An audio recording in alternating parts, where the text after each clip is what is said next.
සියලු දෙනාම පංචශීලයේ සමාදන් වෙන්න. බුද්ධං සරණං ගච්ඡාමි ධම්මං සරණං ගච්ඡාමි සංඝං සරණං ගච්ඡාමි. ති ගෞරවනීය ලොකු හාමුදුරුවන් වහන්සේගෙන් හා මල්සිරිපුර ශ්‍රී සුගතපාලාරාමාධිපති අති ගෞරවනීය මා සහෝදර හාමුදුරුවන් වහන්සේ වරප්‍රදාන වැඩමවා වැඩ සිටින විහාරාදිවාසී අති ගෞරවනීය අපේ හාමුදුරුවන් වහන්සේලාගෙන් අවසරයි. ධම්සභා මණ්ඩපයේ කැඳවන්නට යෙදුණු තුරුණු දරුවනි, ශ්‍රී ලංකා පොලිසිය නියෝජනය කරන නිලධාරී මහත්වරුනි, ගාමසේක මහත්වරු, සමෘද්ධි සංවර්ධන නිලධාරී මහත්වරු, කුසිකර්ම පරිශන සහකාර නිලධාරී මහත්වරු ඇතුළු රාජ්‍ය සේවයෙහි නියුතු සියලුම සත්පුරුෂ පින්වතුනි පින්වතියන්,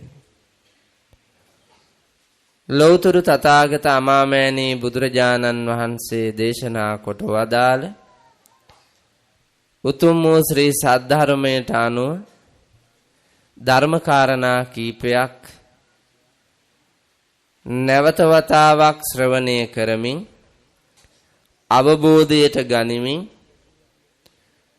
ජීවිත අවබෝධය ලබාගෙන ජීවන ගමනේ බොහෝ දුක්ඛම් කටළු නිරවුල් කරගෙන සාංශාරික භව ගමනක් දකින අපේ භවගාමී ජීවිතයත් භවයෙන් භවයට යන සංසාර ගමන කටුක වේදනා දුක් සහිත බැවින්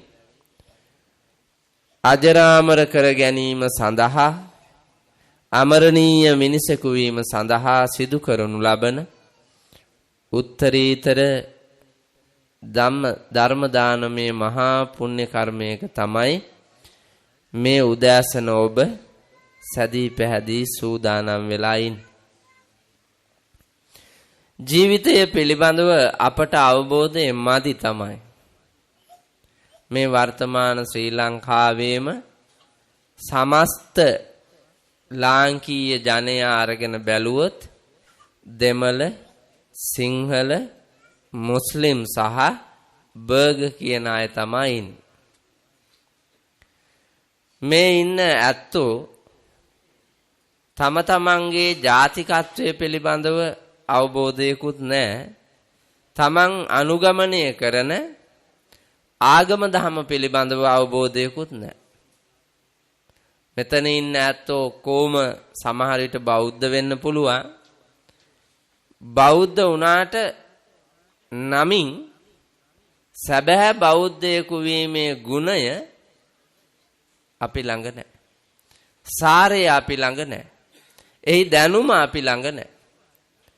ඒ නිසාම පුතා වර්තමාන සමාජයේ බෞද්ධ මිනිසුන් අතින් සිදු නොවන, සත්පුරුෂයෙකු අතින් සිදු නොවන, විශේෂයෙන් මිනිසෙකු අතින් සිදු නොවන අමානුෂීය ක්‍රියා, තිරච්ඡානගත ක්‍රියා බොහෝසේ අපිට දකින්න හම්බෙනවා. ඉස්සර වාගේ නෙමෙයි දැන් සමාජයේ. බෞද්ධයෝ කියා කීවාට ශ්‍රී ලංකා ද්වීපයේ වර්තමානයේ අහන්න දකින්න විඳින්න ලැබෙන දර්ශනයන් දිහා බලාගෙන හිටපුවාම, ප්‍රවෘත්ති දිහා බලාගෙන හිටපුවාම බෞද්ධයෝ කියන පිරිස පේන්නේ නැහැ. ඒක තමයි ඇත්ත. හේතුව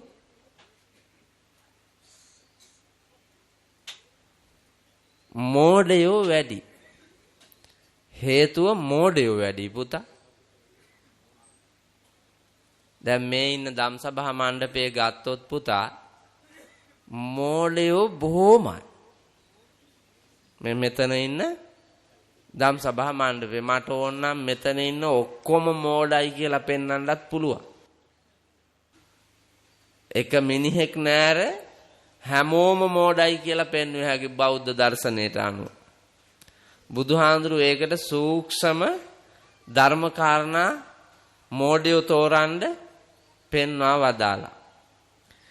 ඒ පෙන්වා වදාළ ධර්ම කාරණා ගොනුවකට ඔබව දාපුවාම මෝඩයව පැහැදිලිව පේනවා. ඒ කාණු දිගේ විසි වෙලා බහිනවා පුතා. අර සුනාමියට ගොයන් දාපුවාම ඕන ඇව්වා පැත්තකට වැටිලා එපා ඇව්වා විසි වෙන්නේ. ආන් ඒ වාගේ මෝඩයෝ අර හුළඟට විසි වෙලා යන පිදුරු වාගේ පැත්තකට විසි වෙනවා. ලෞතුරා බුදුහාඳුරුව පෙන්වා වදාළ එක සූත්‍රයකට ඔබව දාලා බැලුවොත්. ඉඳ වර්තමාන සමාජයත් එක්ක ගලපලා බලනකොට ඔබ ගාවේ ගතිය තියෙනවා. අවිද්‍යාවාදී. අවිද්‍යාව කියලා කියන්නේ පුතා අනවබෝධය. අනවබෝධය කියලා කියන්නේ මෝඩකම. ඒ නිසාම අපි මේ ජීවන ගමනේදී තෝරා ගන්නා මාවත් වැරදි.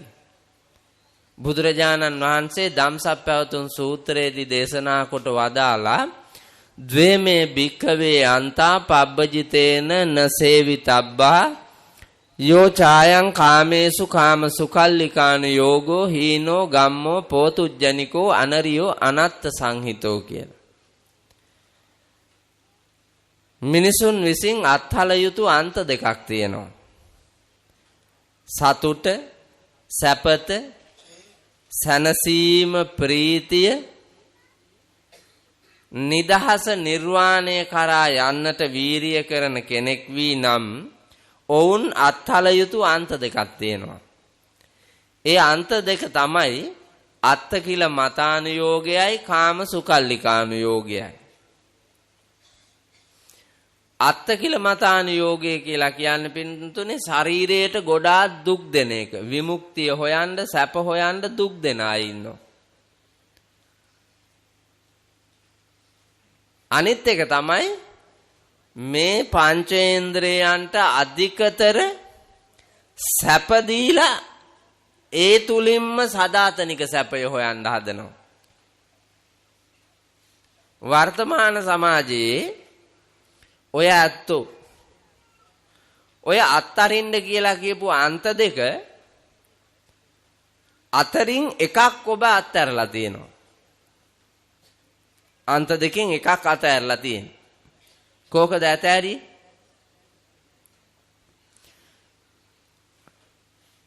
උපාසකම්මලා කෝකද ඇතෑරි ඔය දෙකෙන්? ඔවුන්දලා සිල් ගන්න යන හින්දා මම මේ අහන්නේ.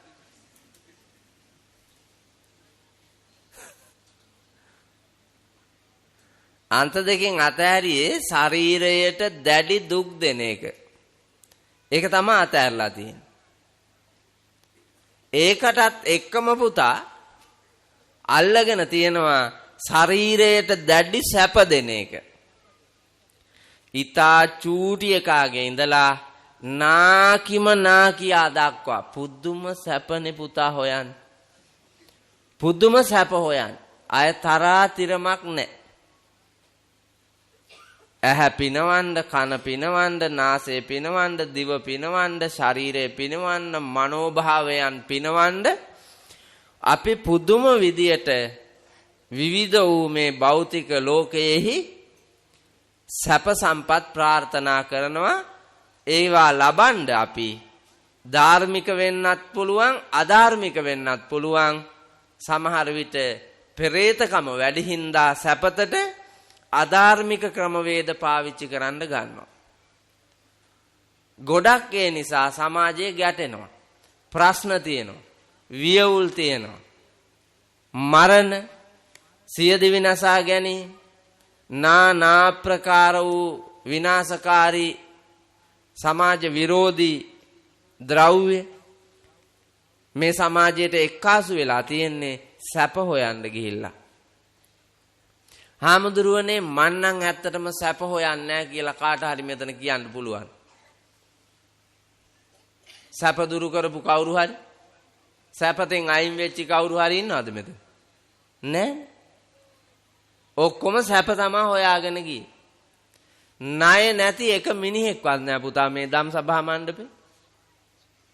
සැප හොයන්න ගිහිල්ලා ඔබට වෙච්ච දේ බලන්නකො. නිදහසක් නැති, සතුටක් නැති, ගෞරවයක් නැති, අභිමානයක් නැති ණයකාරයෙක් වෙලා ඉන්නේ. හාමුදුරුවනේ මම නන් ණය නෑ කියලා පුළුවන් නම් කවුරු හරි කියන්නේ. දැන් දෙනවා 50000. අර වාහනේ තියෙනවා මගේ සල්ලි. දැන් 50000 දෙනවා මම කාටවත්ම ණය නෑ හාමුදුරුවනේ කියන මිනිහෙක් නැගිට්ටෝ. මේකේ ඉතුරු වෙලා නෑ ලංකාවේ. සියලු ජාතීන්ම ණයයි. පොදුවේ ගත් කල එක මිනිහෙක් ලක්ෂ 4 බැගින් ණයයිලු පුතා. කෝටි 2ක් සෙනග එක මිනිහෙක් ලක්ෂ 4 ගානේ ණයයිලු. අපිට සැප හොයන්නට විවිධ කූට දේශපාලඥයෝ අපිව පෙන්නලා ලෝකෙට එවුන් අරන් කෑවා පුතා. අපිට චුට්ටක් දුන්නා.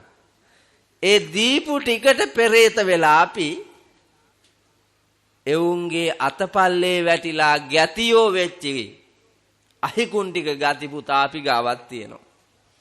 ඒ හින්දා උන්පස්සේ ගිහිල්ලා අපි දන්නේම නැතුව අපිව විකුණුනානේ.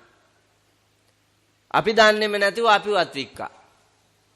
අපි එතෙන්ට ගියේ වැටුනේ අනවශ්‍ය විදියට සැප හොයන්න ගිහිල්ලා.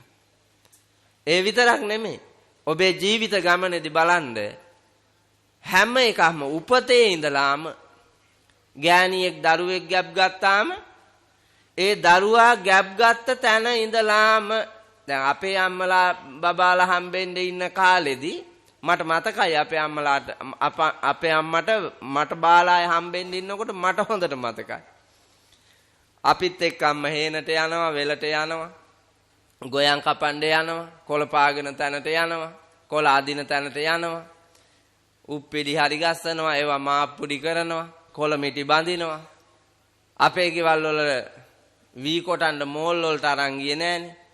ගෙදරම වී ටික කොටා ගත්තා, ගෙදරම කුරහන් කොටා ගත්තා, ගෙදරම කුරහන් අඹර ගත්තා, ගෙදරම මිරිස් අඹර ගත්තා, කැලේට ගිහින් දර කඩාගෙන ආවා, ලිඳට ගිහිල්ලා වතුර අරන් ආවා. එහෙම එකක් නේ තිබ්බේ. ඒ අම්මට දරුවෝ 10ක් ඉන්නවා. අපේ අම්මාට දරුවෝ 10යි මාත් එක්ක. මම 5 වෙනියා. හැබැයි අපේ අම්මලා ඒ දරුවෝ ලැබෙන්න ඉන්නකොට මුළු ජීවිත ගමනේම කරපු සුපුරුදු ක්‍රියාකාරකම් වඩාත් ඒ වයස් කාණ්ඩයේදී දරුවාගේ යහපත පතා වැඩහිම නියලුණා. දැන් ගෑනු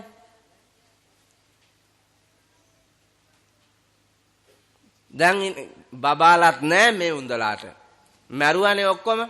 දැන් මේ පිරුවට ඇඳගෙන ඇවිල්ලා ඉඳගෙන හිටියාට බබාලා මරාපු ගෑනු කී දෙනෙක් ඉන්නවද මෙතන මිනි මරුවෝ? දැන් මෙතන නෑ කියලාද හිතේ? මිනි මරුවෝ මෙතන පුතා. තරුණ පහේ අම්මාවරු සියලුම දෙනා පහේ. මිනි මරුවෝ ඉන්නේ. නැත්නම් හම්බෙන්න ඉපැයි.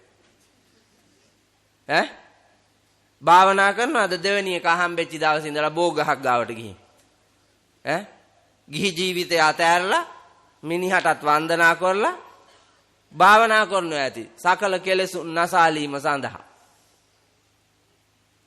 පුදුම විදියට ශරීරයේ විකුණ දහ නරකාදී වැඩ කරමින් හම්බෙන්න ඉන්න එක මරලා දිය කරලා දැම්මා. උපදින්නේ අපායෙමයි.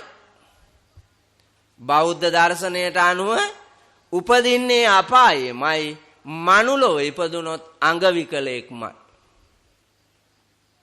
ආයේක දෙකක් නෑ. මම මේ කියන එක බොරු නම් නායක හාමුදුරුවන්ගෙන් ඉල්ල ගන්න ත්‍රිපිටකයේ ඇති සූත්‍ර පිටකේ කම්ම විභංග සූත්‍රය බලන්නකො. මං කියපු එක ඇත්තද බොරුද කියලා ලෞතුරා බුදුමුවින් දේශනා කොට වදාළ දර්ශනය ග්‍රන්ථාරූඪ කොට තියෙනවා. මෙදාපාර ගෑණියෙක් හරි වුණා මේ විදියට ලබන භවයේ නම් මනුලෝ ඉපදුනොත් අංග විකලයි, තිරිසංගත ලෝකයේ ඉපදුනොත් තිරිසංගත භවයේත් තිරිසන් යෝනියක තිරිසන් දේනුවක් වෙලාමයි උපදින්නේ. ඒ ඉපදිලා විඳින්න වෙන දුක මෙතකයි කියන්නට බැරි තරම් අකුසලයක්. නමුත් පුතා අපි සැපපතා යන ගමනේදී ඇඟපත හිතන් විකුණලා සැප හෙව්වා. ඒ තරම් පව් ලෝකයක ඉන්නේ බෞද්ධ කිව්වට. බුදුහාඳුරු අනුදැන වදාලා ඒ සැපපතාපු මිනිස්සුන්ට අවසානයේ ඉතුරු වෙන ප්‍රතිඵලය හීනෝ, ගම්මෝ, පෝතුජ්ජනිකෝ, අනරියෝ, අනත්ත සංහිතෝ. ලෝකයේ අපරාධිත කනගාටුදායක ප්‍රතිඵල පහක් එනවලු. හීනෝ නීචයි පුතා, නින්දා සහගතයි. මුළු ලෝකෙම නින්දා කරනන් ලංකාවට. මේ මෑත කාලෙදී 2017 අවුරුද්දේ අගභාගේ සමීක්ෂණ වාර්තාවක් ගත්තා. ඒ සමීක්ෂණ වාර්තාවට ලෝකේ රටවල් 196ක් අරන් තියෙනවා. ඒ රටවල් 196ම සමීක්ෂණය කරලා නීචම රට තේරුවා. අපි 4 වෙනියා පුතා. නීචම ගොඩේ 4 වෙනියා අපි. අපිට ඉහළින් තියෙනවා 192ක්. මං කියවන්නේ අපි පළවෙනියා වෙන්න ඕනේ. හරියටම සමීක්ෂණය කළා නම් අපි පළවෙනියා. හේතුව ලෝකයේ තියෙන නීචම පාර්ලිමේන්තුව තියෙන්නේ අපිට නම්. ලෝකයේ තියෙන ආගම් දහම් අතරේ පූජකයන් හැටියට පෙනී හිටලා මහා නරකාදී ක්‍රියා කරන බහුතරයක් පූජකයෝ ඉන්නේ අපේ සම්බුද්ධ ශාසනයේ නම්. රාජ්‍ය සේවයයි කියලා පට්ට හොරු ගොඩක් ඉන්නේ අපේ රාජ්‍ය සේවයේ නම්. නීච මේක නෙමෙයිද පුතා? මේ කොටස් ටික පිළිබඳව පුතා සමීක්ෂණය වෙලා නැහැ. මං ඒ ගමන කිව්වා ලංකාවේ පාලකයෝ, පූජකයෝ සහ රාජ්‍ය සේවය පිළිබඳව හරියට සමීක්ෂණය කළා නම් අපිට එක එන්න ඕන. ඒ තරම්ම හීනෝ අපි. සැප හොයාගෙන ගිහිල්ලා අපේ ලොකු හාමුදුරුවනේ අපේ හාමුදුරුලා මෙච්චර ශාසනික දුර ගමනක් එනකොට ඔබ වහන්සේගේ පුංචි පැවිදි කාලේ ඉඳලා මතක් කෙරුවොත් පැවිද්ද කොහොමද කියලා මං කියන්න ඕනේ. ඔබ වහන්සේ මගේ පැවිදි ජීවිතය වාගේ 3 ගුණයක් විතර වැඩිමල් අප්පා. මගේ පැවිදි ජීවිතය වාගේ 3 ගුණයක් විතර වැඩිමල් මන් දන්නවා. ඒ තරම් දිගු පැවිද්දක් තියෙන හින්දා පැවිද්දා කියන්නේ කවුද කියලා උන්වහන්සේ දන්නවා. නමුත් ඒ බුදුහාඳුරෝ දේශනා කොට වදාළ පැවිද්දාත් දැන් මේ සමාජයේ ජීවත් වෙන පැවිද්දෝත් ගලපලා බලනකොට පැවිද්දෝ නෑ නේද? අර බුදුහාඳුරෝ දේශනා කොට වදාළ පැවිද්දෝ හොයන එක අමාරු වැඩක් පුතා. ඇත්තම කතාව මම ඔය කිව්වේ මේක උඩ බලාගෙන කියලා ගහනවා නෙමෙයි. ඇත්ත පුතා මේ කිව්වේ. මම බණ කිව්වහම මට බයිනවා රටේ ගොඩක් දෙනෙක් මම දන්නවා. මම බණ කිව්වහම බයිනවා ගෑනු භාගයට භාගයක් බයිනවා. ඇයි ගෑනු කරන කූතාණ්ඩි වැඩ ඔක්කොම මං කියනවා. සංඝයා වහන්සේලා මට බයිනවා මං සංඝයා වහන්සේලා කරන වැරදි ටික කියනවා. දේශපාලඥයෝ මට බයිනවා දේශපාලඥයෝ කරන කූට හොර වැඩ ඔක්කොම ටික මං කියනවා. රාජ්‍ය සේවයේ බොහෝ රාජ්‍ය නිලධාරියෝ බයිනවා උන් කරන හොරකම් මං කියනවා. පුතා බණ විවෘතව කියනකොට හොරු පෑදෙනවා. හැබැයි සමාජය පිරිසිදු කරන්න නම්, නිරෝගී කරන්න නම්, නිකැලල් කරන්න නම් පොහොසත් ගුණවත් සෞභාග්‍යයක් කරා ගෙනියන්න නම් ඇත්ත කිව යුතුයි. බොරු කියා ගියාට වැඩක් නෑ පුතා. නිකන් හිතන්නකෝ කාගේ හරි ලොකු තුවාලයක් තියෙනවා. තුවාලේ කැක්කුම හින්දා බෙහෙත් දාන්න යන්නේ නැතුව ඉඳලා දැන් මේක කුණු වෙලා.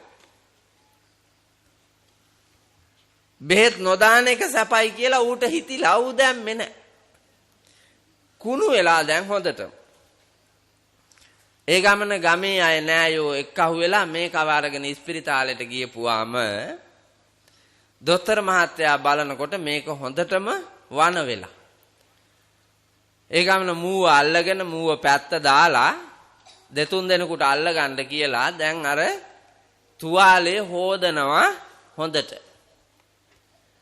පුළුන් ගෝස් එකක් අරන් ඒකෙන් කඩ කතුරෙන් අල්ලලා වතුරේ ඔබලා තුවාලේ අතුල්ලනවා. ජරාව ඔක්කොම අයින් කරන්න හොඳටම සුද්ධ කරන්න ඕනේ කාල් ගාලා. මේකා දෙකාංශයෙන් දාඩිය දාගෙන කෑ මොර ගහ දොස්තර මහත්තයාගේ අම්මාවත් මතක් කරනවා. ඒ තරම් වේදනාව පුතා. ඌට රිදවනවා කියලා. තුවාලේ තියෙන එකාට එහෙමයි පුතා. රිදෙනවා තමයි. මම මේවා කියනකොටත්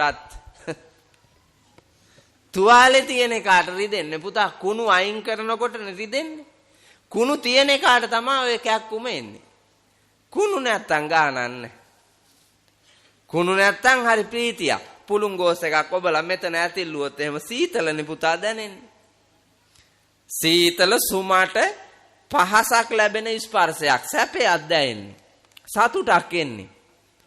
ඒ හින්දා බණ අහනකොට නිවැරදි අයට සතුටක් දැනෙන්නේ තමන් ගාව තියෙන අභිමානවත් ශික්ෂාකාමී උතුම් ගුණය ගැන. පව් කරපු එකාට, අනාචාරයේ හැසිරිච්ච එකාට, දරුවෝ මරාපු අම්මන්ඩිලාට කැක්කුම තමයි. පොඩි එකාට කොච්චර කැක්කුම එන්නේ නැද්ද පුතා? වහ ගිලලා ඒකව මරනකොට බඩේ. මං විශ්වවිද්‍යාලේ මනෝවිද්‍යාව ඉගෙන ගන්න කාලේ කාන්තාවෝ දරුවෝ ගබ්සා කරන එක ඇමරිකාවෙන් ගෙනාපු සජීවී රූප දර්ශන පෙන්නුවා. බබා යාන්තම් වැඩිලා චූටි කලල රූපේ ඊගෙඩියා වාගේ යන්තම් පේනවා. ඒ කාන්තාව පුතා ගබ්සා පෙති බොනවා. බීලා ටික වේලාවක් යනකොට ඒ වස ගර්භාෂගත වෙලා අර පොඩි එකාට බලපානකොට පොඩි එකා දඟලනවා පුතා ගර්භාෂය ඇතුලේ පුදුම දැඟලිල්ල. දඟල්ලා ඔහොම ගසා දාලා එහෙමම හේබානවා. එතකොට පේනවා ක්‍රමයෙන් කළු පාට වෙලා දිය වෙලා තීන්ත හැලුවා වාගේ ගර්භාෂය ඇතුලේ පොඩි එකාව දිය කරලා දානවා. මෙවුන්දලා පටිසන්දෙනවාමයි. මැරෙන්න ඉස්සෙල්ලා කොටසක් විපාක දෙනවා. මැරුණට පස්සේ නම් පටිසන්දෙනවාමයි. ඒ කරපු අපරාධෙට. පුතා නිකන් හිතන්නකෝ අපේ අම්මා පස්වෙනි යන්නේ මං පහක් එපා කියලා මාව දිය කෙරුවන. රටට වටිනා මිනිහෙක් නෑ නේද? ශාසනයට සම්බුදු සසුනට පැවිද්දෙක් නෑ නේද? ගුරුවරයෙක් නෑ නේද? දේශකයෙක් නෑ නේද? ලෝකයට ගෞරවය, රටට ගෞරවය, සමාජයට ගෞරවය ලැබෙන සත්පුරුෂයෙක් නැති වෙලා යන්න තිබ්බේ. ඒ මරාපු එකේ අකුසලයේ ඔබට එහෙම් පිටින් gediya පිටින්ම තියෙනවා. මිනිස් ඝාතනයක පාපය. චූටිම මිනිහගේ ප්‍රමාණය කොච්චරද දන්නවද? චූටිම ලපටිම මිනිහගේ ප්‍රමාණය කොච්චරයිද?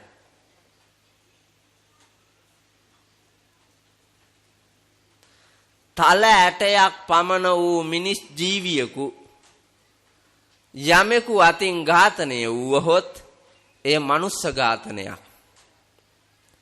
ඒක මනුස්ස ඝාතනයක් හැටියට ගණන් ගන්න. නීති පොතේ තියෙනවා. දණ්ඩ නීති සංග්‍රහයේ තියෙනවා පුජ්‍යලික ආරක්ෂාවේ අයිතිය විස්තර කරගෙන යද්දී 98 වගන්තියේ ඉඳලා 88ද 88 ඉඳලා 98ට එනකම් වගන්ති 10 විස්තර වෙනවා පුජ්‍යලික ආරක්ෂාවේ අයිතිය. අපිට දේශනා කොට වදාළ ප්‍රාතිමෝක්ෂ දේශනාවේ භික්ෂූන් වහන්සේලාට සිද්ධ වෙන මහා බරපතලම අකුසල කර්ම 4 පිළිබඳව කියද්දී මනුස්ස විග්ඝහ පරාජිකාව විස්තර කරන තැන මිනිසකු මැරීමේ අකුසල කර්මය විස්තර කරනකොට කියනවා තල ඇටයක් පමණ වූ ඊතා කුඩා ජීවියෙකු කියලා තියෙනවා.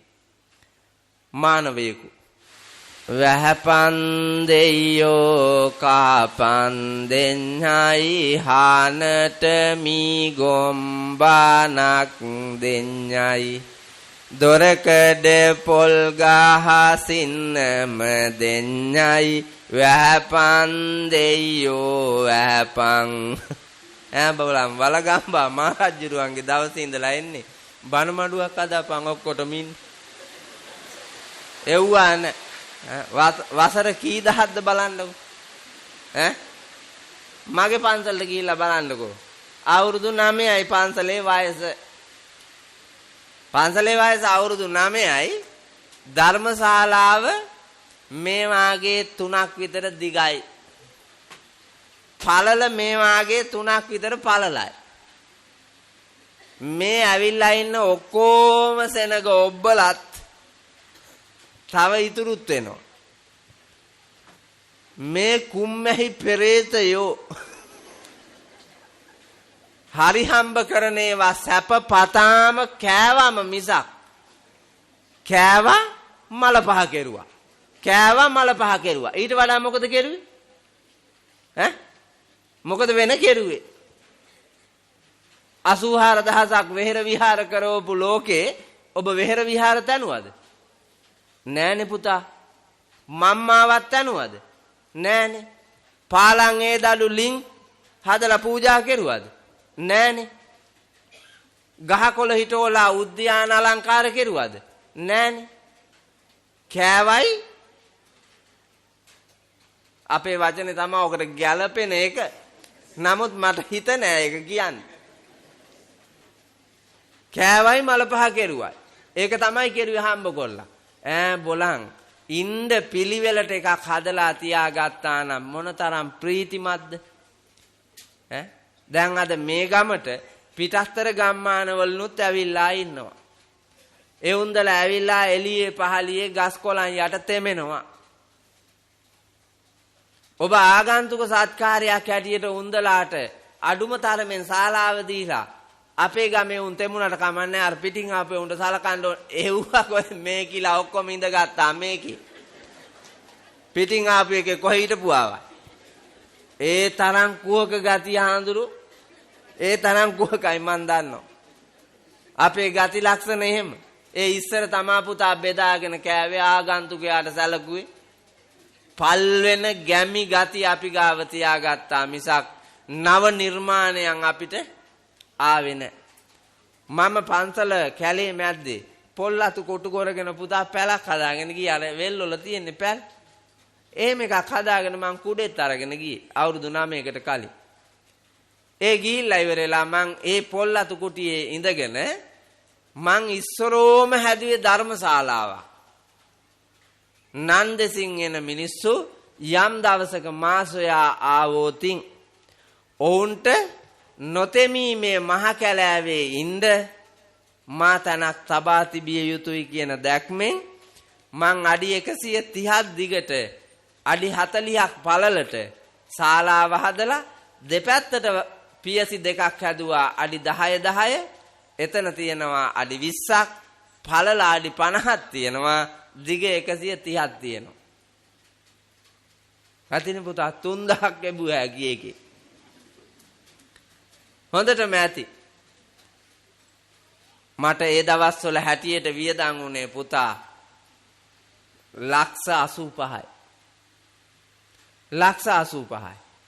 මං බණ කියලා හම්බෙච්ච දහම් පඬුරු වලින් මැදුවා පුතා. දහම් පඬුරු වලින් මැදුවේ. අවුරුදු 2යි මං මහන්සි වුණේ. ඒ අවුරුදු 2ට මං ඒක හදලා දැන් මිනිස්සු ඇවිල්ලා එකේ ඉන්නවා දැක්කාම පෙරලිලා බුදියනවා දැක්කාම බණ අහනවා දැක්කාම මට පුදුම ප්‍රීතියක් තියෙනවා. මං කළ නිර්මාණයන් මේ දවස්වල මං තව ගොඩ නැගිල්ලක් හදනවා. දානපතියෙක් විහාරගේ හදනවා කෝටි 2යි ඒකට. බුද්ධ ප්‍රතිමාවේ වැඩ කරනවා කෝටි 2යි. එක මිනිහෙක් දුන්නා පුතා කෝටි 2ම. මේ උන්දලාගෙන් රුපියල් 20ක් ගන්න ගියොත් ඕක ඉඹලා දෙන්න. මේ උන්දලාගෙන් රුපියල් 20ක් අපේ හාන්දනේ ඉඹලා දාන්නේ. ඒ තරම් පෙරේත කොම. ඒ තරම් පෙරේත මන් දන්නවා. ඒ උනාට සිල් ගන්න ආපුවාම විසාකාව ආවා වාගේ පුතා. චාම් සරල ගති ලක්ෂණ වලින් ජීවත් වෙච්ච අපි රාගික කෙලෙස් බර ලෝකයේ සැපපතා පුදුම විනාශයක් කෙරුවේ. බලන්නකො දුටුගැමුණු රජුරෝ හිටපු රජමාලිගාව තියෙන තැන. වලගම්බා මහරජුරෝ හිටපු රජමාලිගාව. දේවානම් පියතිස්ස රජුරුවන්ගේ රජමාලිගාව. මහසෙන් මහරජතුන්ගේ රජමාලිගාව. ධාතුසේන මහනිරිඳුන්ගේ රජමාලිගාව. පළවෙනි විජයබා, දෙවෙනි විජයබා, තුන්වෙනි විජයබා, ගජබා, පැරකුම්බා මේ නරේන්ද්‍රයන්ගේ රාජමාලිගා තියෙන තැනක් මට කියන්නකෝ. කොහෙද තියෙන්නේ? කොහෙද ඒව තියෙන්නේ පුතේ? ඈ? ඕම් බෞද්ධ. ඒ රජවරු හිටපු මාලිගා නෑ පුතා. රජවරු ඉඳලා තියෙන්නේ චාම් ගෙවල් වල. අපේ මිනිස්සු රජවරු වාගේ ඉන්න ඔට්ටු උනාට. රජවරු හදලා තියෙන්නේ දාගැබ්, වෙහෙර විහාර, සංඝාවාස, පූජනීය ස්ථාන, වැව්, ඇල, දොළ, ගංගා, කෙත්වතු. රටට ඕනෑ දේවල්, ජාතියට ඕනෑ දේවල්, මානවයාට නිදහස සතුට සැනසීම ප්‍රීතිය ලැබෙන දේවල් පෙර රජවරු නිර්මාණය කෙරුවේ. අපි පන්සල කඩලා ගේ හදන්න ඔට්ටු වෙන જાතියක් පුතා. පන්සල කඩලා ගේ හදනවා. කැලේ කපලා ගේ හදනවා. වටිනා දැවැන්ත වනස්පතියෝ කපලා ගේ හදනවා. එක තැන පල් වෙන ගති ලක්ෂණ වලින් යුතු අපි ලෝකය විනාශ කෙරුවා. සැපපතා පොතුජ්ජනිකෝ කියලා කිව්වේ ඒකයි. පොතුජ්ජනිකෝ කෙලස් බර බව හින්දා, සැප හෙව්ව හින්දා. ඊළඟට කියනවා අනරියෝ. අනරියෝ කියන්නේ උතුම් නොවන මිනිහෙක් වෙනවා. වන්දනීය චරිත නැහැ. පූජනීය වෙලා නැහැ. දැන් මෙතන ඉන්නවා වයසක අම්මලා සහ අප්පච්චිලා. ඔය අම්මලා අප්පච්චිලාට අද එලි වෙච්ච වෙලාවේ ඉඳලා කී දෙනෙක් වැන්දාද? අම්මටයි අප්පච්චිටයි ඔය වයසකමයි හිතලා බලන්නකො අද කී දෙනෙක් වැන්දාද කියලා. එකෙක්වත් වැන්දේ නැහැ. මන් දන්නවා උන්දලට වැන්න. උන්දලා පූජනීය නැහැ. අද එලි වෙච්ච වෙලේ ඉඳලා මට කී දෙනෙක් වැන්දාද? 100 ගාණක් වැන්දා පුතා. 100 ගාණක් වැන්දා. මම පූජනීය වෙලා. ඇයි කරන වැඩත් එක්කන් කියන දේත් එක්කන් හිතන පතන දේ අනුව පූජනීයයි. ඕකාට පරක් කරන ක්‍රමයක් තියෙනවා. ඒක උඹමයි දන්නේ.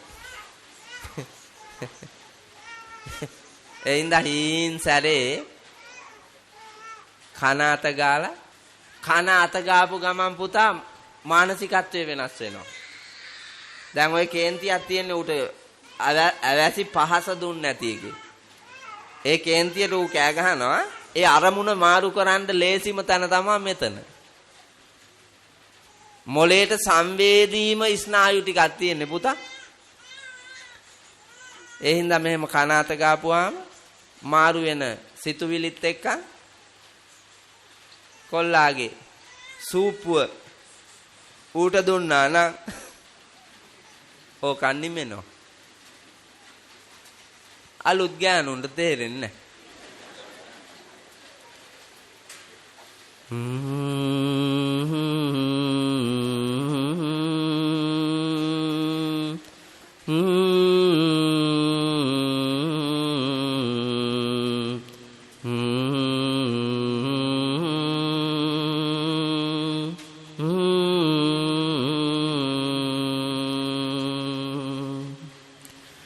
දොයි දොයි දොයි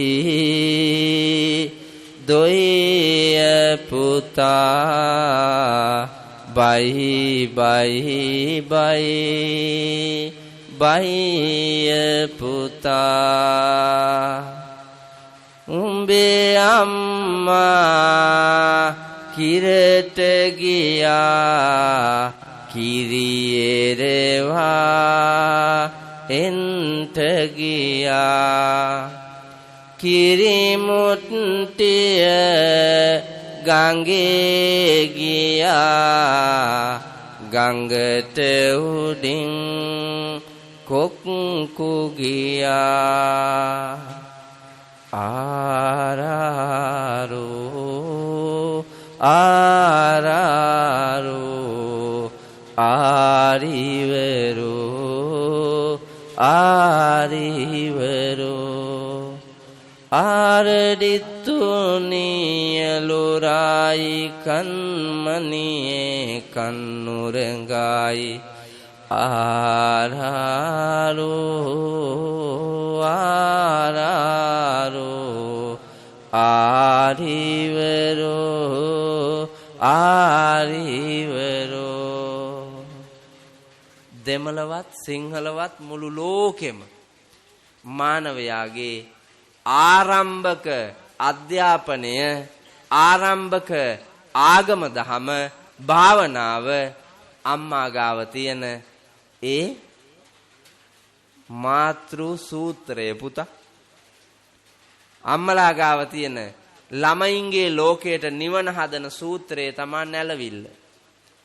මෙතන ඉන්න එක පිරිමියෙක් හරි මට කියන්නකෝ දැන් ඔය අලුත් පහේ ගෙවල් වල ඇහෙනවද කියලා ඔය සොර පරාසෙ.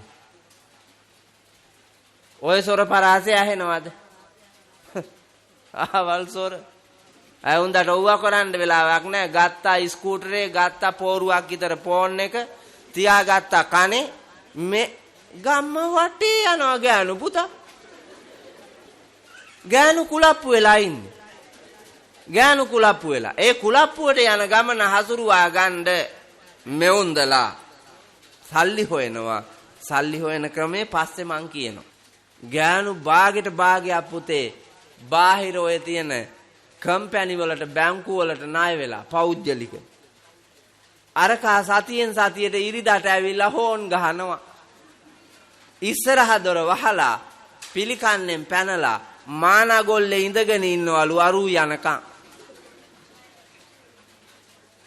ගෑනු හදාගෙන සමිති ණය අරගෙන මිනිහා විකුණ ණය ගෙවා මිනිහා නිවාඩු වෙනකොට පඩිය නැ. ගෑණි සැටි අරන් පුතා. සැටිය බිත්තර දාන්නෙත් නැ. සැටියේ අල බහින්නෙත් නැ. සැටියේ කරල් හැදෙන්නෙත් නැ. ඒ හින්දා ගෙවන්න සැටියෙන් බෑ. මිනිහා එවාපු පඩිය අහට්ටයි මෙහට්ටයි හැම තැනටම දීලා විශේෂයෙන් ආමි එකේ ඉන්න අප්පලාගේ ගෑනු, නේවි එකේ අප්පලාගේ ගෑනු, ගුවන් හමුදාවේ අප්පලාගේ ගෑනු ඕකමයි කෙරුවේ. පොලිසිය අප්පලාටද එසේමයි. ආයේක දෙකක් නෑ පුතා. ඒ කිලාගේ තියෙන නොහොබිනාකම් හින්දාම ඇයි ආන්දරෝ ගෑනුන්ට බැන්නේ. මම මේ කිව්වේ ඇත්තම කතාව. ඔයාලා මං කියන හැම වාක්‍යයකම මුලට සමහර කියලා දාගන්න. එතකොට සමහර ගෑනු, සමහර මිනිස්සු, සමහර නිලධාරියෝ, සමහර හාමුදුරුවරු, සමහර පූජකයෝ කියලා වැටෙනවනේ. එතකොට සමහර කියන කොටසේ ඔබ ඒකේ නැත්තම් ඔබට ගැටලුවක් නැහැ. ඉන්නවා නම් ඒක ඔබට. එහින්දා උතුම් නොවන මිනිසුන් හැදෙන්නේ ඔවැනි නොමනාකම් මෝඩකමට කළාම ඒකෙන් අත මිදෙන්න වීරිය කරන්න. එතකොට අනත්ත් සංහිතෝ ඔබට කවදාවත් විනාශයක් නැතුව ගොඩ නැගුණ හැකි. නැත්තම් උරුම වෙන්නේ විනාශයමයි. සැප පතා යන ගමනේ පුතා තියෙන්නේ අනත්ත් සංහිතෝ අනර්ථකාරී විනාශයක්මයි. ඒක ලංකාවට උරුම වෙලාද නැද්ද? උරුම වෙලා. මම මුලදී කිව්වා ලක්ෂ 4 ගානේ එකෙක් ණයයි කියලා.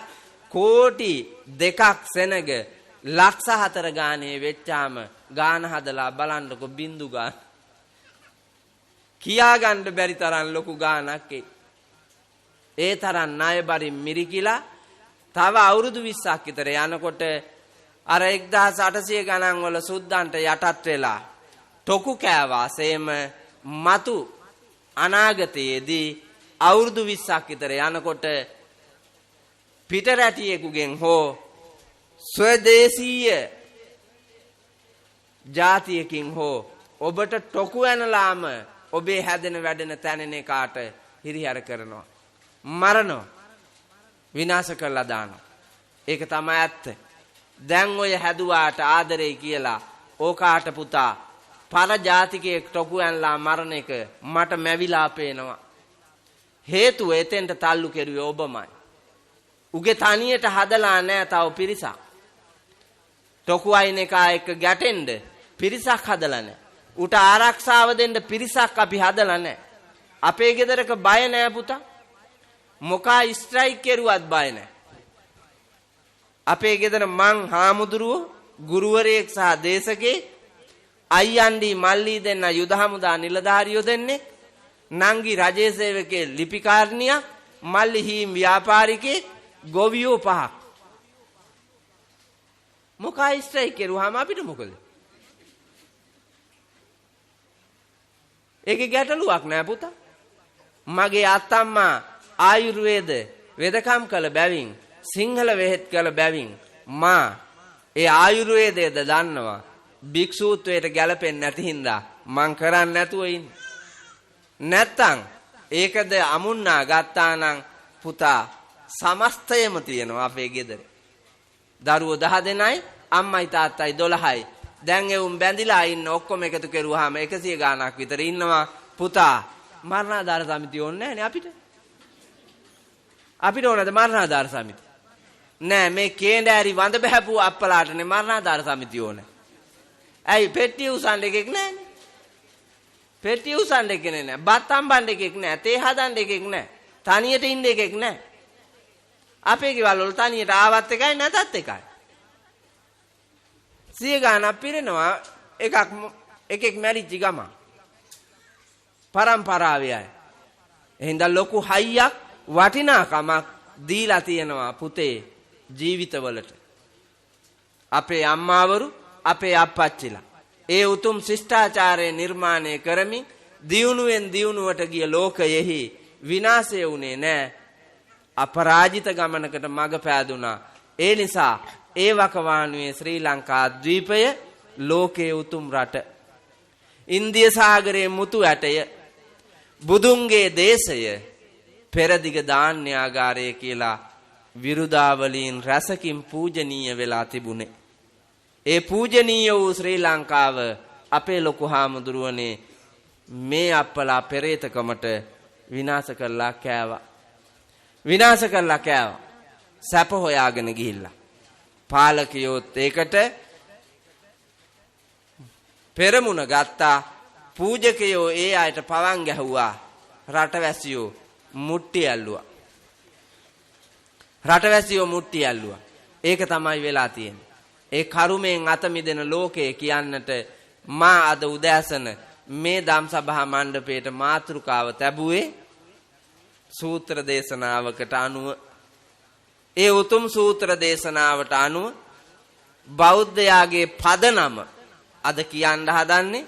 ඒ බෞද්ධයාගේ පදනම අවබෝධ කරගෙන ඔබ අත්තිවාරමක් හොඳ හයිය අත්තිවාරමක් දාගෙන හොඳ අත්තිවාරමේ ගොඩනගන ගොඩනැගිල්ල ශක්තිමත් චිරකාලයක් පවතිනවා.